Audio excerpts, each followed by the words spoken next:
Hey, folks, and welcome to another episode of the Creator Toolbox. This is the show all about the nuts and bolts behind your creator business. I'm Colin Gray from thepodcasthost.com, and this week, I'm joined by Craig Hewitt from Castos. How are you getting on, Craig?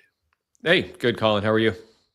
Yeah, very well this week, very well. I was just telling you offline, wasn't I? It's got a bunch of snow outside, so I'm stuck at home with a different, struggling with a different tech setup today. So that's always fun. Yeah, You, it's always something. I was recording some content for like some educational series that we're doing about cameras and saying like stick with a good webcam as long as you possibly can, because the second that you jump to like a fancy webcam like I think you're talking about, or a DSLR, it's like exponentially harder. But just like a good $100 webcam is going to get you like 95% of what you want. yeah, absolutely. So Yeah. that's not my first The topic, more, but that's just my experience. yeah, absolutely, I totally agree. The fancier you go, the more things break. Essentially, Yeah, there's more yeah, knobs, more adjustments, and they just break every single time. It's ridiculous. yeah, yeah. Anyway, The thing I'm waiting for is a webcam company to create like a virtual center on your screen, right? Like I'm okay. looking at you right below my Mhm. webcam right now, but there's no reason that the webcam software can't say, oh, he's looking 2 inches below. I'll just, Mhm. like Descript moves your eyes. There's no reason that a webcam company couldn't do that. And when they do, it'll be massive. That is very true. I've been really enjoying. I've talked on this show a few times about my Elgato prompter. Have you come across Yep. them? Yeah, I have one Yeah, I sitting right love that. behind my monitor because Yes. it's great, but it's like a good bit more complicated than just this. Yeah, I totally agree. It's another thing that is more likely to break, more things to manage. But I do love the fact you can look at the screen and have your eyes Yeah, centered. But you're totally right. Like, yeah, absolutely no reason it can't just adjust your eye line. Yeah, for sure. yeah, yeah, It's yeah. been proven to be possible. All right, we've got a few things to get into this week, haven't we? So let's jump into some resources. I'm going to say guests first. Craig, what have you got? What Yeah, first tool for the week? yeah, for sure. So the first one for me is subscriber.ai. So I have this pulled up on the screen here. I think folks can see it. Um, and like the kind of genesis for this is like podcasting is my first love from a content perspective, but have been getting quite a bit into YouTube these days for the Castos YouTube channel and some personal stuff, and see AI as like a really great tool to help add to my efforts. Adjudicate, I don't know if adjudicate's the right word, but like I shouldn't have to do all the manual work. AI should be able to like help me kind of get started. And I found this to be the best tool, and like way better than ChatGPT or Claude at writing Mm, good YouTube scripts and good hooks, especially. So the workflow I have is like you create an account. It wants information about like your channel and your audience and your ICP and their kind of wants and desires and stuff, and then you can feed it like example sources for a particular video that you want to create. So if I'm creating a video on like how to create a good podcast hook, episode hook or something, I can go and search on YouTube or search blog posts or search newsletters or just paste in a bunch of text, and it favors that over just the chat GPT model or whatever it is that it's using. So I find this to be a good starting place, because mhm. I am using the Elgato prompter for all of my YouTube stuff, and I've gotten better at reading from a script and presenting to the teleprompter. I'm just on a webcam Yeah. right now, but when I shoot my actual YouTube stuff, I'm scripting everything, and it's a huge behavioral shift to where now, like if I wanted to riff a 20-minute episode, I would struggle because I'm so used to having it scripted.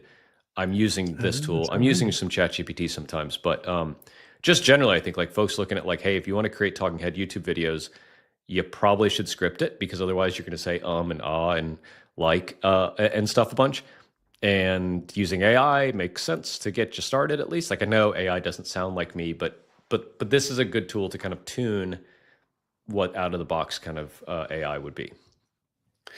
That's really cool. Yeah, I've not seen this before, but do you think it's more than just a really well sculpted prompt. Is that the essential part of it? It's really tailored to the way that YouTube works and hooks and things like that. Yeah, I think so. And you know, heavy emphasis on the hook, the first 30 seconds. It has all sorts of things about like, are you telling like the hero's journey or a before and after or a listicle, you know? And so it has these kind of like video format templates that are quite helpful. So you could do all this with ChatGPT, I'm sure, but it would be quite a bit of chaining together things.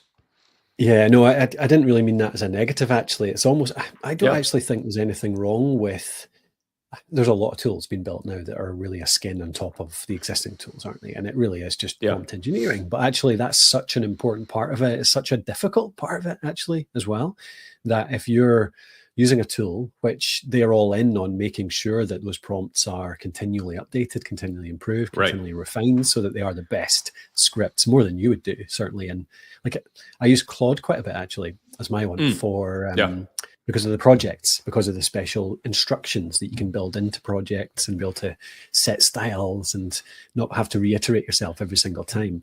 But I still find that, you know, the model changes over time, trends change over time for YouTube or whatever else. So you have to keep these things updated. But so even if it's a small payment for a tool like this, where they're doing that for you, I think actually has turned out to be worthwhile, I think. I didn't know that Claude had the concept of projects. I still use OpenAI just for the GPTs, as they call it. You know, it's a set of instructions. You can upload a doc. I think that's really good at kind of training it on your tone of voice or social media posts or whatever. Yeah, and I think ChatGPT's just released the same thing. Like you can set, they're not calling it projects, but it's something similar where you can set custom instructions and upload resources to something to work on. Yeah. Well, that's great. Cool. Okay, cool. Just as a wee aside, how's the YouTube channel going? I've heard you talk a lot about YouTube on your podcast. Rogue Startups, for anyone out there listening, should be subscribing to Craig's show, Rogue Startups. But you've been interviewing a lot of YouTube folk and trying to grow that channel a lot recently, haven't you? How's that going? Yeah, it's going well. You know, for the Castos channel, so we're just youtube.com/Castos. It's going well. We're at about 2,800 subscribers, so not enormous, but growing pretty steadily. Have had a couple of pretty cool videos in the last few months. Have a very politically charged one coming about Donald Trump. Oh, nice. And podcasting. You know, because it was actually a pretty big part of him getting elected, I think. So true, it's fun. I mean, it's definitely scratching my creator itch these days, and is kind of the main place that I'm putting most of my kind of creative energy. That's great. Excellent. Yeah, same with me. I mean, it's we're definitely not slowing down on our written output, our blog, but it's a hedge really against, you know, AI overwhelming search and SEO and all that kind of stuff. I think that's why I'm putting a bit more work into it these days as well, like try to grow our YouTube channel. So I'll be checking this one out for next time I'm trying to write a script for sure. Okay, cool. I've got a tool to start with then. I've got a couple of different types. I've got a wee mindset one really to come on to. I'll be interested to get your thoughts on. I'm going to start with this. We'll start with Notion apps. Have you come across this, Craig? No, So we've talked about Notion a fair bit. I'm presuming you've heard of Notion at least. Sure, right? We use it all the time. Yeah. Cool. Loads of people do. It's for anyone out there that hasn't come across it, Notion is essentially a shared wiki, a shared website. You can create pages, databases, anything really. It's a great store of knowledge, really. We use it as the kind of brain for our business, where we store all our information and plan projects and stuff like that. Notion apps is something that I came across recently because I've been trying to figure out how to build small apps, small tools really easily. One big part of this is building in tools for our community. So I've gone away from thinking of our community as purely education and support and coaching to much more towards action and supplying really utility for the community as well. So we can supply that education, fine, but so many people just don't do anything with it. So like I've started building in tools and services and things like that as well. So we've got services like 4-minute feedback where people can send us a 4-minute clip and we give this kind of productized feedback.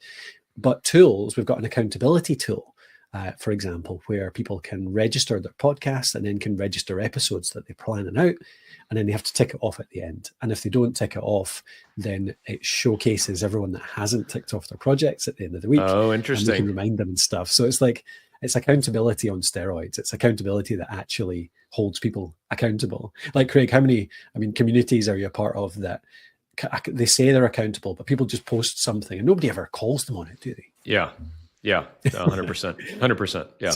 Yeah. So I was trying to build a tool around this, and I built it in Airtable initially, but it's just not quite right. It doesn't quite have the same set of tools or the right set of tools to allow user accounts and things like that. And I came across this, and it turns out that Notion Apps means that you can kind of build a front end for any Notion database. So you build the database in Notion. I've got like podcast name, artwork, owner, all that kind of stuff. And then I've got another database, which is podcast episodes. So I've got podcast episode name, release date, status, so in planning or published. And I can link both of these up to a front end, essentially, in Notion Apps. And then I can design a dashboard that lets people interact with this database. So I've got a register page where they create their podcast. Then I've got a create episode page where they create an episode. And then I've got an update page where they can actually tick off the episodes as they publish them. And it means that I've just got this really simple thing, which is lovely, excellently mobile optimized too. So you can use it on your phone really nicely too. So it's just been a really simple way to build quite an easygoing app that actually our members can use in a very practical way. So it's been really cool. Love it. Love it. Love it. I know Airtable is a popular tool for this kind of like no code databasey kind of thing. Where did Airtable fall down on you here that this is better? Yeah, good question. It was primarily the user. Well, no, there's two parts actually. One was the user authentication. I think it is possible to make it so that people have to create an Airtable account to be able to that's challenging. Yeah. To update certain things and to only have access to certain records. Essentially, at the moment, I run it on a trust system so that basically anyone can update anyone's records and anyone can apply, create a new podcast episode for a new podcast, for anyone's podcast. Whereas with Notion Apps, you can simulate actual user accounts for your app alone. So I can create it so that it is only people can only log in and only update their own. They can only access their own podcast. So it's much more, the authentication is much easier. Yeah. And the other thing, a really weird thing that Airtable has is that they don't actually make it very easy at all for external updating of records. So I can have people fill in a form to create a new episode really simply, but I cannot make it very easy for them at all to actually update that previous entry. Interesting. So there ends up this roundabout thing where you have to create a thing where you create a new record and then you create a little formula that makes that record overwrite an old. Anyway, that's all boring stuff, but it just doesn't make it very easy for updating things. So it made it so that something that's the prime function of my accountability tool is to be able to update it as people go along. So a couple of different things. Yeah. Love it. Plus, this is just so much easier. Like you create it in Notion, and it just like so simple in Notion, and then front end creation just works really simply. So yeah, cool. I've been liking it. Yeah, but I can think of so many uses for this. Like how many podcasts do you know that actually could offer something really simple based on data, like a health and fitness podcast that actually just offers 30 workouts. They just fill in a database full of different types of workouts, and then suddenly they can create an app front end that lets people select these workouts, tick off ones that they do. It's just, I think there's so much opportunity actually to create things like this for communities by creators. Yeah, for sure. I think that the challenge is like, you're pretty technical, and so it's, I would guess kind of even a stretch for you to kind of put this together, and you played with another tool and then you got this. And I think no code is great if you're technical. If you're not technical and you're, a fitness instructor that just isn't technical and it looks at this and they're like, I don't even know what authentication means. Can I just use something out of the box? Yeah. Totally get you. I think that I think no code is democratizing the creator space a lot. in this way, and probably with things like this, we'll continue to bring it to more and more people. Yeah, no, it's a good point. No, you're quite right to bring me back to reality, in that most people probably wouldn't find this quite so easy. Yeah, it'd be interesting. It'd be lovely to see. Try and get like my wife to build something in this or something. Like, she's not non-technical, but she certainly isn't in that world. So like quite a normal That would be person. interesting. Yeah. Maybe I should try that out. Yeah. That'd be cool. So it's perfect. interesting. I have a concept for a similar kind of accountability thing for founders. Oh, cool. So, like, hey, what'd you get done this week? What are your goals? Blah, blah, blah. I'm doing it right now just over email with folks. So they get an email on Tuesday. Hey, what are you going to do this week? And they get an email on Friday. I wonder, like, one thing that I think people in general experience and kind of like have some friction with is like, I got to log into this other thing. I want to do Colin's thing. Where do I log into that thing? So whatever, but like, yeah, it is a fatigue point, I think. You're absolutely right. Yeah. I mean, even our community, so the place where this happens, we run it on Circle, which is just a pretty good community platform. And they've got, so I have aspirations to be able to set it up so that it's almost it's an SSO, a single sign-on type of thing, where if they log into Circle, as they are having to anyway for the Academy, then this will log in anyway. And I think that is possible with the way that these two work together. So I haven't figured that out yet, so I can't guarantee. Yeah. Nice. We'll see. Nice. We'll see. Cool. Okay. Shall I go with my second one? Yeah, go for it. Fire in. Yeah, so the second one for me is a person. So Jay Clouse. So folks in the kind of creator space probably know Jay. Let me pull it up on my screen here.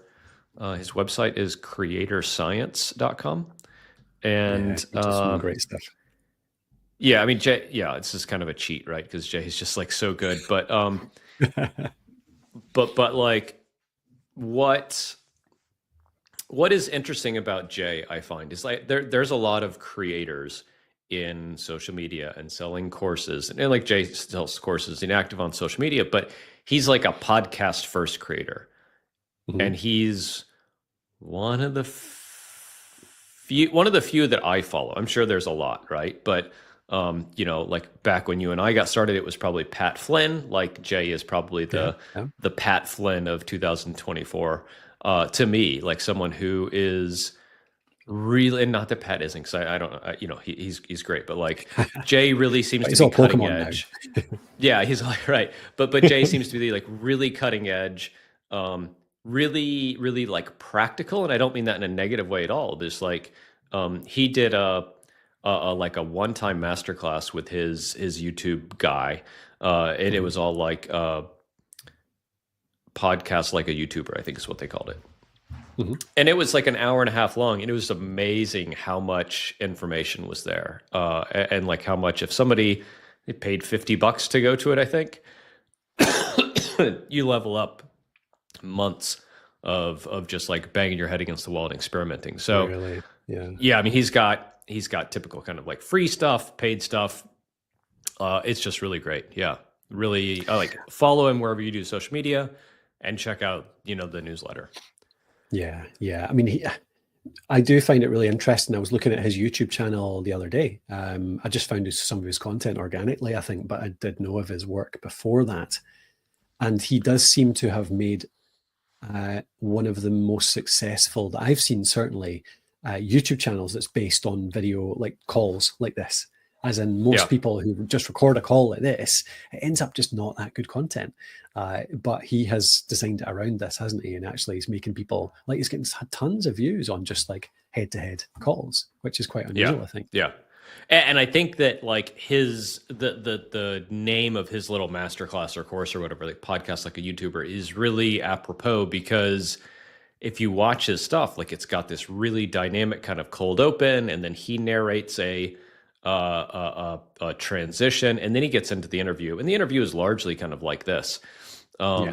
But yeah, I mean, he kind of takes a traditional interview, because most of them are interviews, most of the big hits are interviews type show, and then puts the YouTube kind of hook and creative bit on it. Yeah.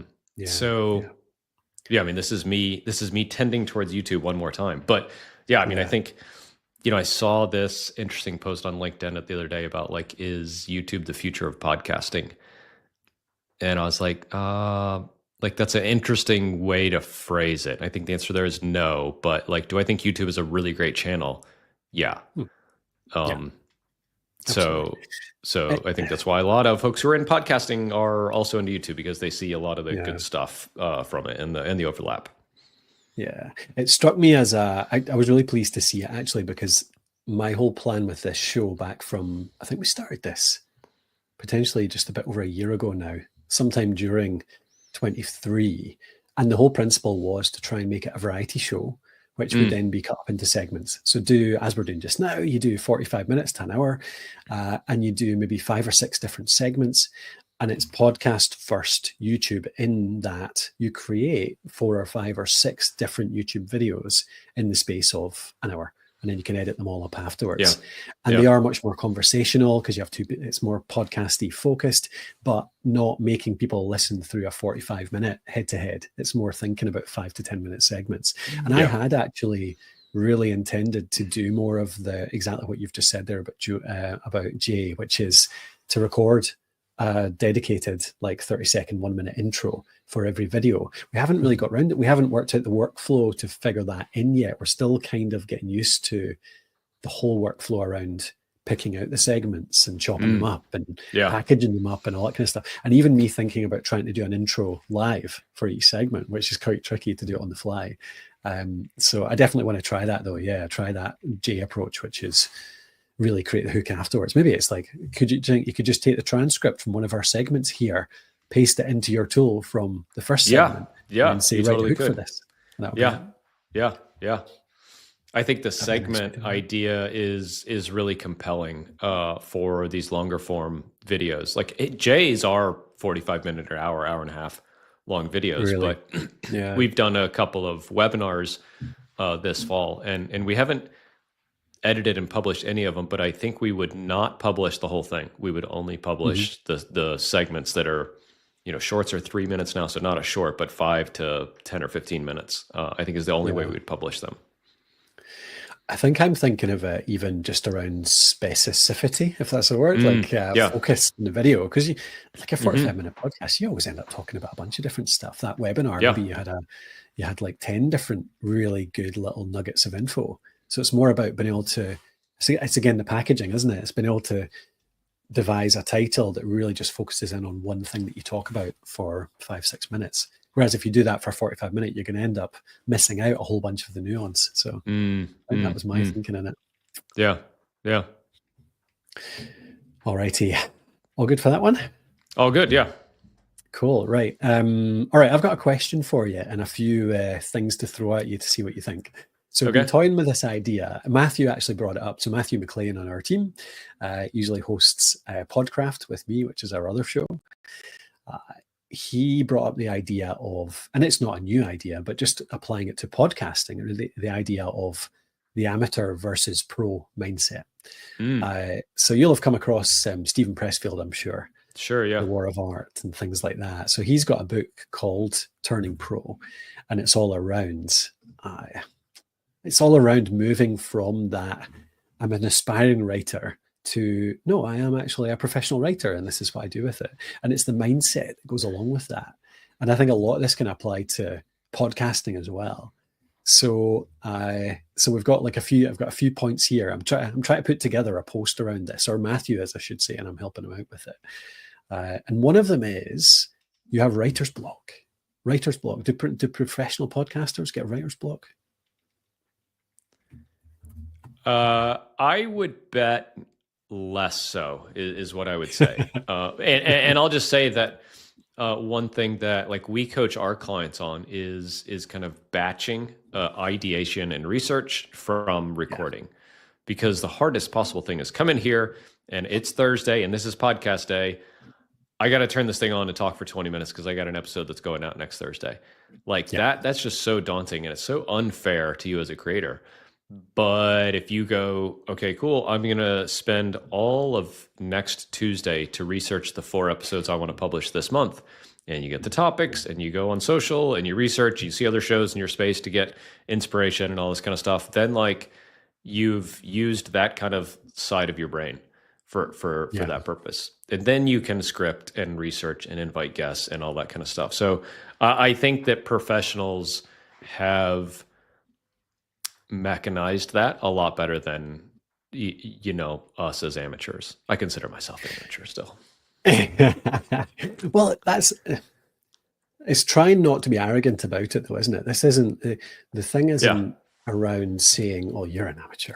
It's around how you move your own mindset, like how you encourage people, I think, to move their own mindset towards, if you want to make your content work for you, if you want to build a business around this, you want to make an impact with it, whatever your goal is, you need to take it seriously to at least some extent. You need to actually start thinking of it as your work, like your calling, your work, your professional, endeavor, whatever you want to call it. So I think that's a big part of it, is just that kind of concept. So it's not to denigrate anyone at all. It's just to try and, I suppose it's a way of trying to recommend how people see it. And I think that's a really good point around, that's exactly how I see it actually around writer's block. Like for us, it's podcasting. You set a time in the calendar and that's when you record a podcast. For writers, the difference in writing often is writer's block comes along because you kind of rely on inspiration, or you rely on the muse to strike you, or you think, I need to be in the right mood for it. But a professional just gets down and writes it. A journalist does not have that luxury. Okay, they take it more towards the media side, like us, a news broadcaster, a live show producer, or whatever. You just have to get on with it and do it. And as soon as you have it systematized, mechanized, like you're talking about there, you just get into it and you do it. And I think one of the biggest things for me is moving towards that. You have like a slot in the calendar every single week where you plan and record your pod. And even better, like you're saying, you've already planned it actually in a much bigger activity in the past. And actually your calendar event is just you sit down to record it potentially. Yep. 100%. 100%. Yeah. So that was one part of it. Another part is coming up with topics. So like an amateur struggles to come up with topic ideas, whereas a professional, probably a part of it is around exactly what you just said, actually, is like having systems around it, ways that you plan ahead, or systems to find topics every single week. Like how do you come up with topics for your shows these days? So really transparently, I haven't published an episode of my podcast, which has 330 something episodes, in over a month. Because I've just been busy. I've also just like had creative block, I guess. So like history of my podcast is called Rogue Startups. I started it as a wantrepreneur. It was an interview show. My third guest ended up becoming my co-host for like 280 episodes. After that, he was like, okay, this is good. Like 6 years, this is good enough. I'm out. I picked it up from there and did about half solo episodes and about half interviews with folks like yourself. Been on the show recently. And to be honest, I'm kind of just like in a creative block right now, because I don't want to make just an interview show, because I think it's hard kind of going to, Jay's, about how professional he is and how good they are. This format is really cool. I quite like this. But I just haven't, I haven't had the vibe, as my 14-year-old daughter would say, about how I can create really interesting, meaningful content on the podcast these days. And I'll talk. My next thing is a content format that's really inspiring. But yeah, I don't know. Like, I don't feel guilty at all about it, because I kind of am like, I'd rather not do anything than put out crap. Yeah. Because I think it's worse. Maybe it's worse. I don't know. But I don't have an answer, like writer's block or creative block. Like, I definitely am experiencing it in almost a subconscious way right now. I think that really applies to this, doesn't it? Because it's the choice to when you're not 100% confident in what you are creating, when the ideas aren't flowing, then take a break. That is totally fine. I don't think that constitutes like being an amateur versus a pro or whatever. Like a pro probably knows when to take a break. They know that they're at the end of the current cycle of what they're doing, and that it's okay to take a couple of months off, and know that you're going to come back to it in the future. And yeah, but that's interesting. Yeah, I've gone through that. I mean, I've had that many times as well. We recently went through that with Podcraft, our other show, because the format was always we just picked a big topic and we dived into it for a season, and we create essentially a course, like an audio course around a topic for a season of our podcast. And we just kind of it run its course, and we took a few months off with that one. But now we're back with more of a variety show that we're really enjoying, actually. So yeah, I think there's definitely there's cycles of content creation in that sense. So yeah. Yeah. I'm sure I'll tell you the one thing that like I definitely would coach someone to do that I have not done is like, I need to record a 2-minute episode and be like, hey, I'm not dead. The show is here. Here's what's going on with me. And I'll probably do that right after we hang up today and then just publish it, because the worst possible thing is just ghosting your audience. And so Yes. But you know, I feel guilty, and that's probably why I haven't done it.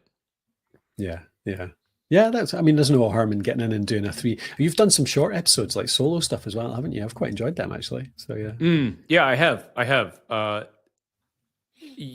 know. I'll talk about that in my content inspiration topic next. But yeah, they're hard. They're really hard. Really? Okay, perfect. Yeah. Well, yeah, let's jump into that. Let me just give a couple of tips for this before we switch over, because it is one of the biggest things I think that people come to us around, like creating a podcast, is that kind of weekly topic grind. But I think you raised it earlier. I always talk about seasons, like planning around seasons, like I mentioned before, like the idea of spending half a day and thinking of, right, what's one of the biggest questions that people in my industry ask or in my space asks? And then breaking that down. And often you take one of those big questions, like for us, one is like podcast equipment. Like, how do I choose my podcast gear? For people that get really nerdy about that, you can break it down into, mics and mixers and recorders. And then if you go in video as well, webcams and lighting, and you could create like 20 different episodes just going into all the little gear niches. And so just with an hour's worth of planning, you can end up with 20 episode ideas based on that. And I always think that's a great idea, a great way to go through it. And you mentioned that as well.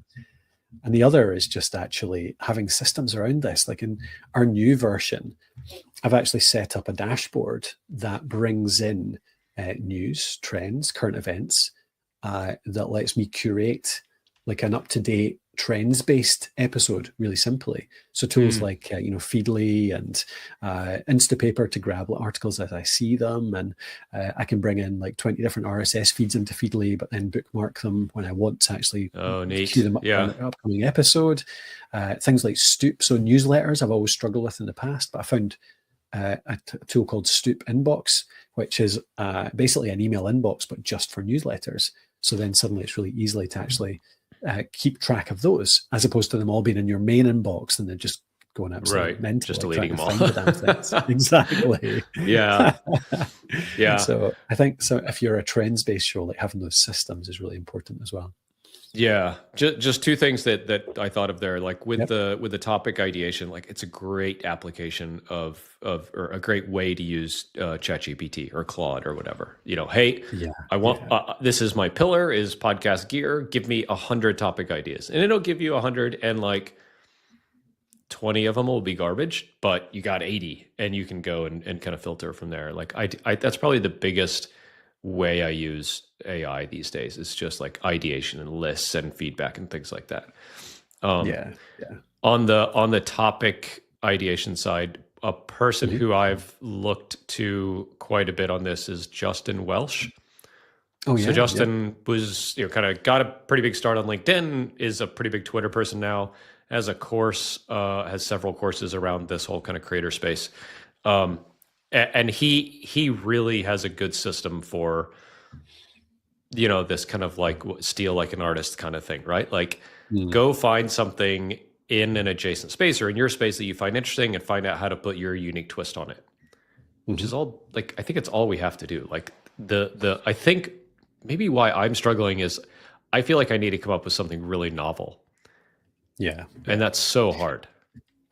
Absolutely. Yes. Yeah. The steal like an artist thing's great, isn't it? It's like, as long as you put your own angle, your own spin, it's not just plagiarizing. It's like taking something and remixing it, I guess. Yeah. It's, Yeah. I think that's absolutely, yeah, totally. That's a tribute to the thing it came from. As long as it is like different, as long as it is Yeah. something unique on it, I think that's totally, Yeah. it's great. Yep. Excellent. All right, you've teased me enough. What's this new Okay. content format then? What's your final one? Okay, so it's not podcast related at all, but it is. I guess it would fall under the concept of like the hero's journey. You know, this is like a storytelling modality or methodology. But I stumbled across this guy on YouTube. The channel is called Wild Homestead. It's this guy up in like Canadian wilderness who's like building an off-grid cabin and like homestead all by himself. And it is absolutely fascinating. The guy like has a background in TV, but he's just like recording the whole thing with his iPhone. And he's like built a log cabin and he's getting like a sawmill and he's got like all this kind of stuff. And I'm totally hooked just on this guy. Like, I don't really care what this guy does. I'm watching every video. I watch the entire thing. I lay in bed at night with like the volume off so I don't annoy my wife and have the captions going. I've watched 42 episodes and they're like an hour long in the last like 6 weeks. Amazing. Yeah. And so now I'm going, maybe this is like a kind of what a reverse segue to the previous topic of like, how can any of us take and apply this same concept to our content? Because I think there's certain types of content we create that are, you know, podcast gear. It's educational. It's a listicle. It's a blah, blah, blah. It's an opinion piece even. But sometimes like, I think for my podcast, like people just want to hear what I'm doing and what I'm up to. Mm-hmm. I don't think I teach much on my podcast, but it's just like, as a founder, like it's kind of lonely, right? Like you're stuck at home for the day. Like I'm here by myself with the dog, you know, like if I could hear what another founder is up to for 20 minutes once a week or a couple minutes every day, I'd be like, that's awesome. Like I have connection with somebody that's pretty powerful, right? So I think there's a place for thought leadership content, for educational content, for, I don't know, a couple other things, but there's also just like, I want to connect with this person as a human being. And so it's really just a thought as much, or, you know, a content format or modality as much as anything. I love that. Yeah. I've thought about this quite a few times over the last couple of years, like how to share more of that. I've been encouraged by one particular guy in my team who wants us to share more from ourselves, particularly me, because I've always been a bit of the kind of face of the company. But I tried to pull back on that a few years back. Like it was that whole wisdom around, you know, you should try and get away from just having one person a face of the company because it creates a bit of a weakness, you know, and it's really hard to sell as well if that's the case. Like you'll have heard that as well, I guess. Like, how do you balance that? I think it's probably accurate. I balance it with, if I have a more successful company, but it's just harder to sell, then that's still a win. Yeah, that's true. At least it's more valuable to you, even if not other people. Mm-hmm. Yeah. Yep. So how are you going about this then? Have you got a plan to actually start doing more of this? Like, how did you come up with what you're going to talk about and share on this? How does that process work? So, this is the only place I'm talking about it. I'm not going to talk about it for a while, but I literally just started doing this last night. So YouTube shorts are 3 minutes long now, can be up to 3 minutes long. And so last night I sat in my chair over here and I recorded a 3 minute, like, hey, this is what I did today. And this is what I learned. And I'm going to do that every day, on my YouTube channel. Yeah. And I love it because it's just my phone. I have a little tripod here. I hit and I go, and there's no editing and there's no producing. It's literally 3 minutes of my time and that's it. And so it's going to go on my YouTube channel. I'm I'm not going to promote it. I didn't want to talk about it even, but it's just because I just did the first one. If I'd done 50 of them, I'd be like, yeah, I did 50 days of this. Yeah. But that's the plan, because you know, I'll still do the podcast. I'll still do the Castos YouTube channel and stuff. But like, I don't want to write a newsletter because they're just so much work. But it's not hard for me to just sit in my little comfy chair over here and talk about what I did. And some of them will be terrible. Some of them will be really interesting, probably. Yeah. That's really interesting. I love that idea. It's valuable for you. It's one of those, how do you make sure a project succeeds even if it fails?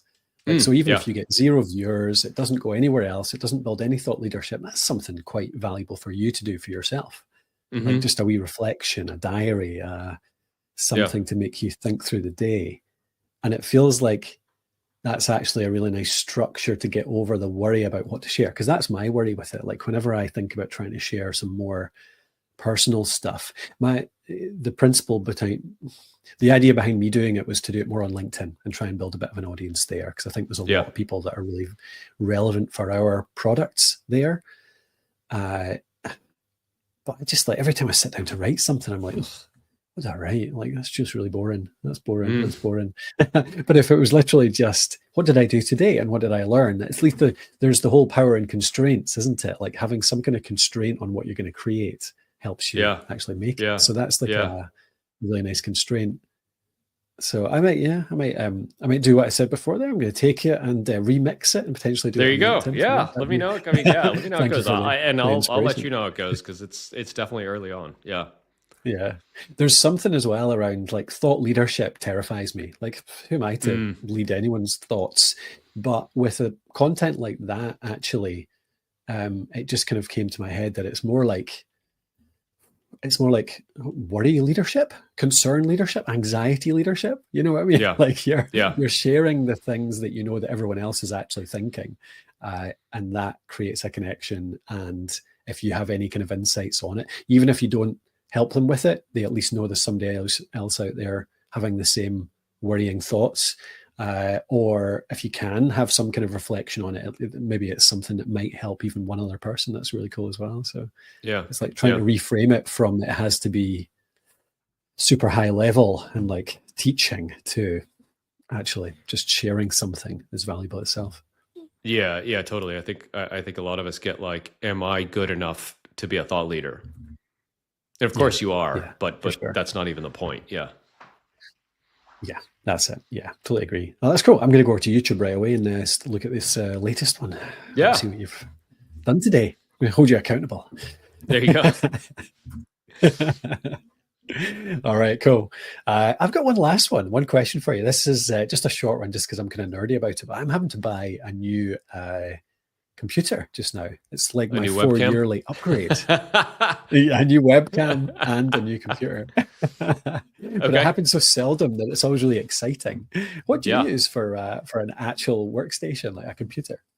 Yeah, so I have a MacBook M1, MacBook Air M1, 2021 probably. Okay, so it was the first year of the M1.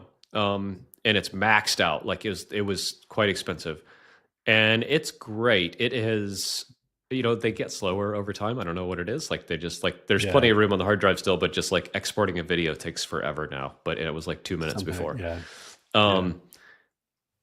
I probably will get a new one in the new year because it's just getting slower and the battery is wearing out. I would get the exact same computer though. Really? So you're like 3 years. Yeah. Mine's, I got my current one start of 2020, so I'm on 4 years something now, and it was a really good one when I got it. I'm a PC user, so I can't deal with Macs. I tried to swap a while back. I know you're shaking your head at me. Unbelievable. Everyone's aghast. I've just lost every listener to this because everyone's a Mac user. But I grew up on PCs because it was before the age of like Mac laptops and that kind of stuff. And I was a tinkerer, so I always liked to mess around and customize things. And Mac obviously famously doesn't really work with that very well. So I've always just been PCs, and but it does cause a problem because, like you say, you will just probably get the latest MacBook Pro or Air. Maybe that's your choice. But right now I'm kind of delving into what the hell is a Intel Core Ultra i9 versus an i9 AI version now as well. And then you've got AMD Ryzen's, and then you've got Oh my graphics gosh, cards. yeah, I can't even. Yeah. But So I did research it for a family member recently, and okay. we got them a Surface Pro. Okay. I whatever version, I don't know. It was going to be about $1,200. Yep. Okay. Cool. Yeah, I think I'm expanding. I'm extending it out to about $2,000 this time round to get basically the best. And the kind of double bonus is that the best creator computers these days are basically the best gaming computers. So I get a video gaming rig at the same thing as my computer for video. Are you a big gamer? Podcasting and all that. I play a fair bit. Yeah. Okay. Yeah. Play a little bit. So yeah, it's nice to have that capability. Yeah. Yeah. Cool. All right. Yeah, I was just curious if you were one of the normal Mac creators as opposed to me being a weird PC creator. Yep. I'm on the dark side. Perfect. All right. I appreciate your time, Craig. So yeah, Craig obviously runs, if you're out there listening and looking for a podcast, Craig runs one of the best hosting platforms out there. It's called Castos. And I just noticed, Craig, the thing I've always thought about Castos being good at really is private podcasting was one of the big unique parts. You do a really good private podcasting service. Great normal podcasting too, obviously. But you've also started to lean into monetization. Is that right? I spotted that on your Twitter quite recently.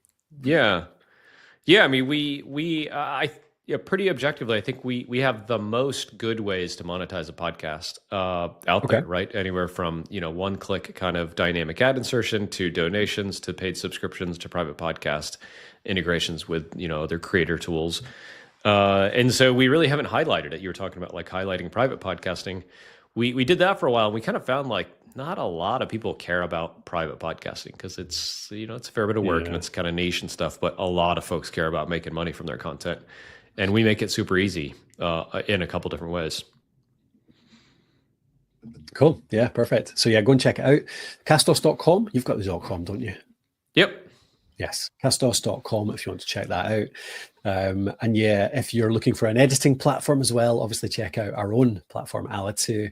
Does all the call recording, audio editing, audio cleanup. It helps you out with all of that stuff. Very podcast-focused, podcast-unique editing platform. So if you fancy somewhere easy to make your podcast, go to alitu.com. That's alitu.com. And then you can link that up with Castos. So you can make it with us and then go and publish with Craig. Perfect. Awesome. All right. Thank you, Craig. Thanks for your time. Thanks, Colin. It's been great having you on. And thank you out there for listening. We'll talk to you